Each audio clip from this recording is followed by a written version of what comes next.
Secret team, and welcome to another DayZ builds. Well, we're down in yet another industrial area to have a look at another DayZ build. No, it's not that one. It's this one. Now, you may have seen these sheds kicking around. There's a couple here. There's a few of them scattered around. I'm using this as an example. We'll talk about its deficiencies when we get inside, but as I pointed out with a lot of these builds is every build has some form of weakness or other, and I think the developers have put some of these things in place to kind of make that point. But anyway, there's two doors. This double door opens fully wide, as you can see from this, and then you've got this double door here with this inset door in it, and the double doors actually don't open. You can't actually open these double doors, but you can open the smaller doors. So we're going to go in through the smaller doors, and in here we're going to find the beginnings of our little base. I say little base, it's quite complex. It's perhaps one of the larger bases that I've built. It's certainly one of the most complex bases that I have built, and we'll cover some of that. But I wanted to show you with some of the framing in, so it kind of makes a little bit of sense. It doesn't really make an awful lot of sense when you just see the post standing up. So anyway, right, so you can come in through the gate, or in through this door, sorry, and you've got some protection in here. The gate is over there, so obviously the code lock will be on this side. So the gate opens, and you can jump in, and you can do that, and you can lock the gate up behind you, and you're going to find yourself in another area, which is fenced off. Now there will be a fence here. I'm going to talk about that in a minute, but there will be a fence here. So you're going to find yourself in another fenced area, and there's another gate. Now this fenced area is sufficiently wide enough apart that you can obviously get in here and run around in various bits and pieces. If this is blasted open with explosive, this is far enough away not to take explosive damage, but it is close enough that it would be difficult to put a watchtower in here. You can build a watchtower in here, so that's something to be aware of. So you would have to take both of these units down to effectively get a watchtower in here. Now, in a perfect world, I would line this with barbed wire, so that if you put a watchtower in here, then you would have a bit of a nuisance getting over the top. And we'll talk about the intervening wall space in a minute. In any case, for me, I'm going to have a gate, and you're going to come in here. Now, there's a sufficient enough gap here that if they blow this one doesn't get damaged. There's also a sufficient enough gap, I believe, that if they build a watchtower and get over this one, they won't be able to jump over that one, and then they're back in the same situation. You're now in this intervening gap. This is going to be a facing wall. Yeah, you could maybe take that wall down, but who would care? So you're going to find yourself in an intervening gap here, and there's going to be a wall here. Then there's yet another gate. I know, a lot of gates, right? Layers of defenses, I've told you. And then this would take you into your main area. Now, for right now, I've got a car tent and my large tent in here, just put in a corner like this, but I'm going to rearrange that because this is going to be a wall, and then the gate is going to be at the back.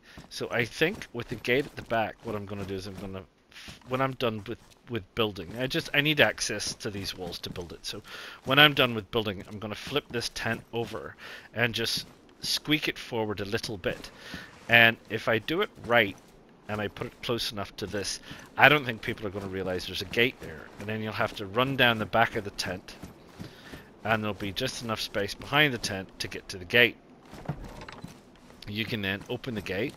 The gate then takes you into another intervening space where there will be another gate, and then you will come through this gate and lock that gate, and you will be in this space, which is for our trucks and vehicles and things. And in this space will be behind another wall with a gate.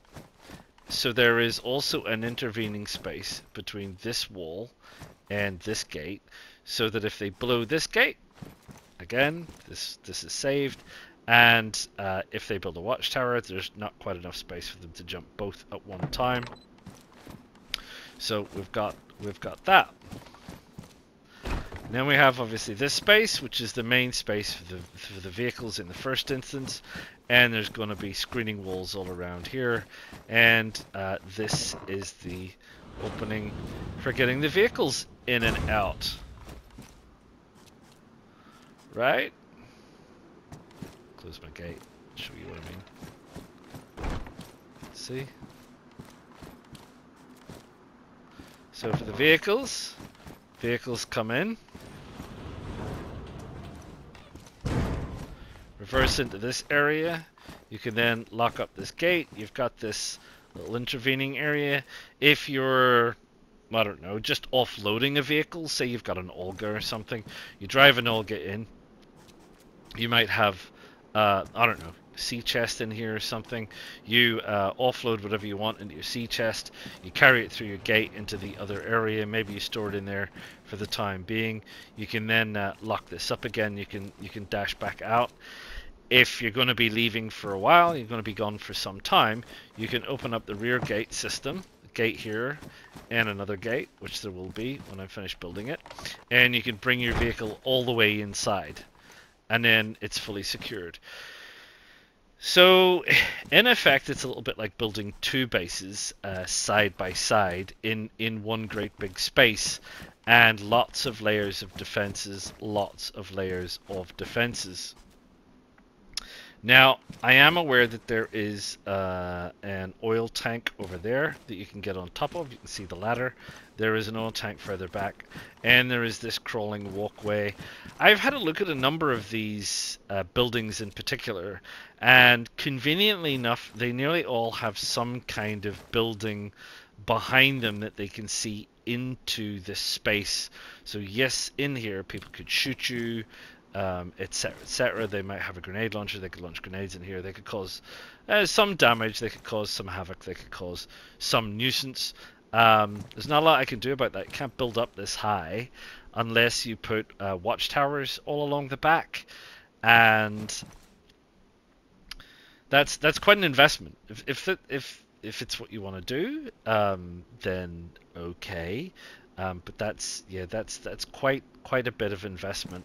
I think one watchtower will probably span both windows, so you would need, or at least most of both windows, you would need 3 watchtowers across the back. I wouldn't do that. With the tents, if you're in a tent, no one can see you in the tent anyway. I mean, they might be taking pot shots at you through the tent. I don't know how much damage that really does, but if they can't see you, how accurate are they going to be anyway? And if you put a couple of tents in here, you're effectively sort of screening the area off anyway. So that shouldn't be much of a drama. Now then, there are some complexities with this kind of a setup, and as you can see, I've built some panels to ensure that I don't get boxed in. This arrangement in particular here is going to be tricky because I have this screening panel here and this screening panel here, and I have a wall through here and a wall through here. Now, this is a double-skinned wall, believe it or not. So there's actually a wall on this side of the pillars facing, call it the hard side, facing in, and on this side there's another wall with the hard side facing in. Now, you can't line these up perfectly or you won't be able to build the wall, because one of the wall panels, when built, will stop you from building the other one. The intention with this is that there is not quite enough space between the two to walk down. I think there will be enough space, but the issue is you can't get past the pillars. So between the pillars is fine, but actually trying to get around the pillars is not.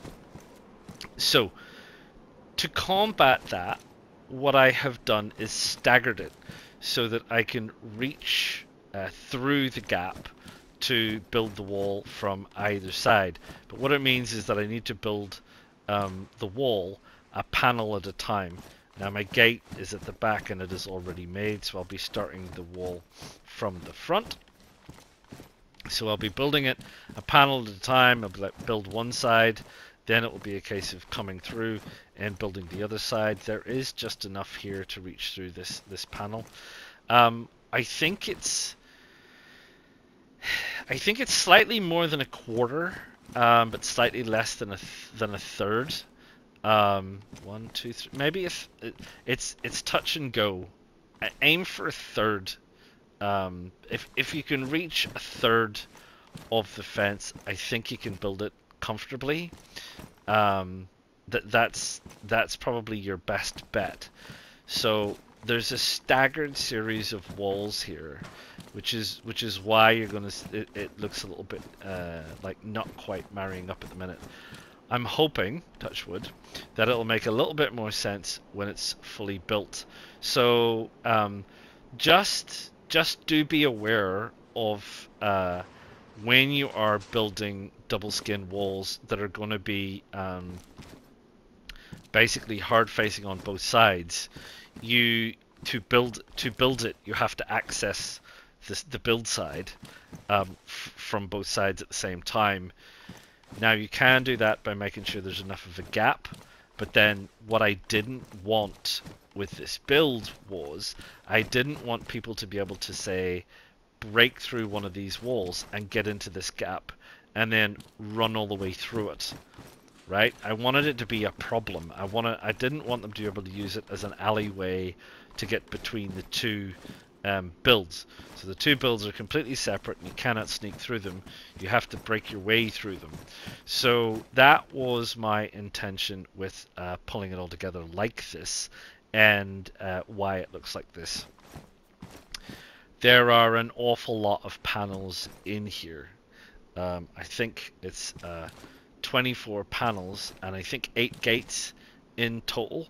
I mean, I'll be summing everything up at the end depending on if anything goes a bit squirrely with the build or I have to amend anything. I'm kind of hoping that I won't. I've obviously been careful that there's enough space to be able to actually build the panels in their entirety, I believe, and that there's enough space for me to get around and build everything in the entirety. Pardon me. And the only other thing I'd say is if you're doing a build like this, always keep a wire and a pair of pliers handy in case you do accidentally build yourself into a corner. At least you can get yourself out and you can worry about fixing the problem later if you need to. So yeah, so that's it. It's both simple but complex because it's two cells essentially. So this cell has one area and another area separated by a double skinned wall, and this build over here has essentially our main storage area. It has a safe entrance, and then it has the initial entrance, then the connecting intervening alley, and then this area separated by effectively a double skinned wall. And then there's a double skinned wall separating this side from that side. And like I've said, I don't have enough barbed wire on me, but it would be a work in progress kind of a thing. All of these fence panels, pardon me, could be topped with barbed wire, and that would be an awful lot of barbed wire and an awful lot of fence panels. So there you go. So what I need to do is, night is falling, pardon me, I need to get on and finish building some things. Like I said, I'm going to finish skinning up the intervening wall first, and then I'll build one area, and then I'll go through and build the other. And yeah, there's a lot of stuff in here, a lot of stuff. But yeah, I best get on with it. I'll see you soon.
Cool again.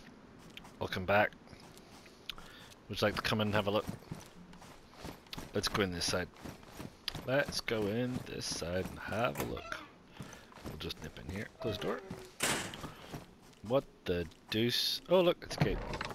Whoa! And there's our gate.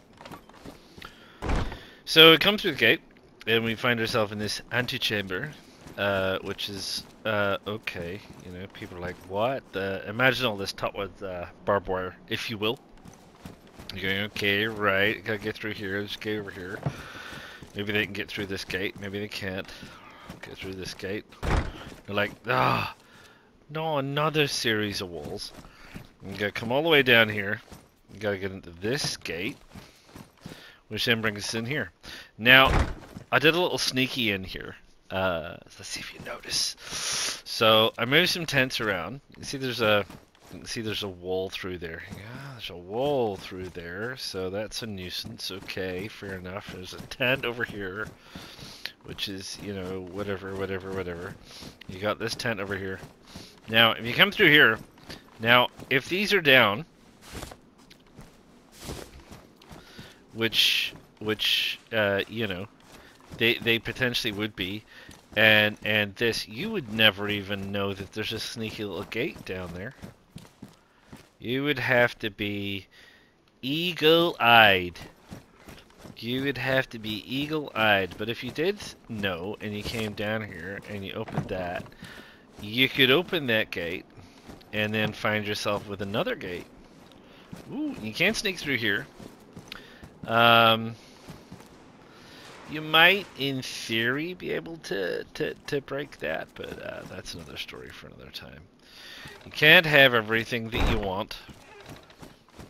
And then you would find yourself in here, which would be another place. You'd be like, what the heck is going on in here? And there's a gate here, and a gate here. All of these would have codelocks on, of course. I'm just doing this for expeditious necessity. You know, there's a gap through, there's space through here, but that doesn't take you anywhere. And there you are, and you're back through here.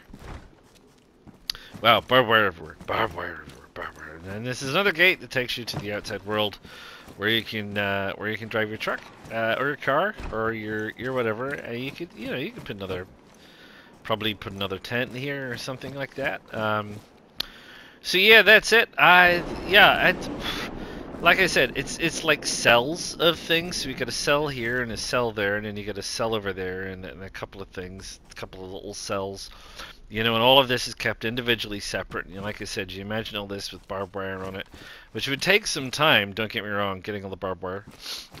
You know, and you do have these vantage points that are up here, which are weak spots. I'm not going to deny it, and you know, and I've said before, all bases come with weak spots, so there's not a huge amount I can do about that. It is what it is.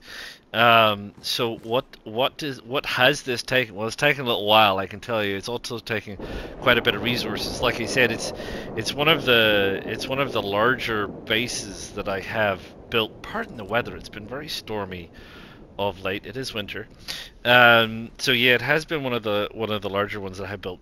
24 fence panels and 8 individual gates. I mean, finding the actual code locks for the gates will probably be your bigger challenge for this kind of a build. But like I said, you know, I've said before, this is not the kind of thing you're going to do solo, right? This is the kind of thing you're going to do with at least 3 people. You can do it with 2. Yeah, you could probably do it with 2, but you'd probably want at least 3. So, but you know, it is what it is. So here we are, 24 fence panels and 8 gates.